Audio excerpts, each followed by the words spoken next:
నకిలీ మద్యం కుంభకోణంలో పీకల దాకా కూరుకుపోయిన చంద్రబాబు నాయుడు ప్రభుత్వం ఏం చేయాలో తెలియక దిక్కు తోచని పరిస్థితుల్లో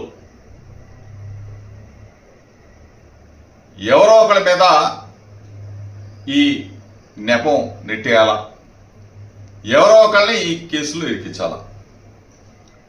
చంద్రబాబు నాయుడికి వెన్నతో పెట్టిన విద్య ఏంటంటే ఏలేరు లిక్కర్ స్కామ్ దగ్గర నుంచి మొలకల చెరువు మద్యం కుంభకోణం దాకా చంద్రబాబు నాయుడు అసలు 45 సంవత్సరాల రాజకీయ అనుభవం ఉన్న చంద్రబాబు నాయుడు మద్యం కుంభకోణాల్లో ఇరుక్కుపోయిన చంద్రబాబు నాయుడు ఈరోజు చంద్రబాబు నాయుడు ఒకరిని అడుగుతా ఉన్నా, నువ్వు సిట్ వేసావు అంటే చంద్రబాబు నాయుడు గుప్పెట్లో ఉన్న ఒక సిట్ అంటే ఏంటి? సిట్ అంటే సిట్టు, స్టాండ్ అంటే స్టాండు, పడుకోమంటే పడుకుంటాం, కూర్చోమంటే కూర్చోడు. చంద్రబాబు నాయుడు గన నిజమైన దోషుల్ని పట్టుకోవాలన్న ఆలోచన గన ఉంటే నకిలీ మద్యం కుంభకోణాన్ని సిబిఐకి అప్పగించమని చెప్పేసి వైఎస్ఆర్ కాంగ్రెస్ పార్టీ తరఫున డిమాండ్ చేస్తాం.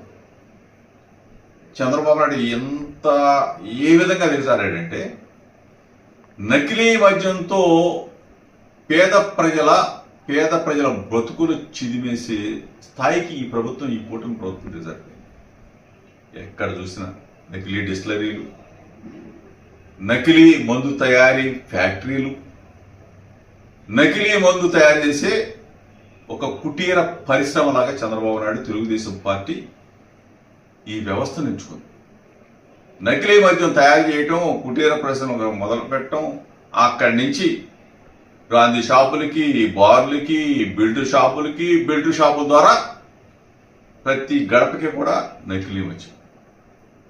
గ్రామాల్లో ఉన్న ప్రజలు మాకు కుళాయిలు వేయండి, మంచినీళ్ళు ఇవ్వండి అని చెప్పేసి గుక్కెడు మంచినీళ్ళ కోసం అడుక్కుంటున్న పరిస్థితులు.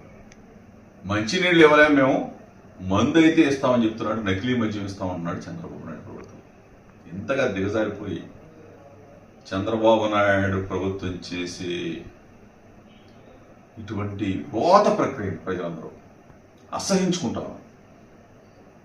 16 నెలల కాలంలోనే చంద్రబాబు నాయుడు పోవాలా, జగన్ రావాలని చెప్పేసి జనం అంతా కూడా, రాష్ట్రం మొత్తం కూడా అన్ని వర్గాల ప్రజలు, అక్క చెల్లెళ్ళు, రైతులు, బడుగు బలహీన వర్గాల ప్రజలు, ప్రతి ఒక్కళ్ళు కూడా జగన్ రావాలి, మళ్ళీ జగన్ మోహన్ రెడ్డి గారి పరిపాలనలో బ్రహ్మాండంగా ఆంధ్రప్రదేశ్ రాష్ట్రం ముందుకు వెళ్తుందని చెప్పేసి ప్రతి ఒక్కళ్ళు కూడా విశ్వసిస్తున్నారంటే చంద్రబాబు నాయుడు పరిపాలన ఎంత రోతగా ఉందో ఒకసారి రాష్ట్ర ప్రజలు గమనించమని.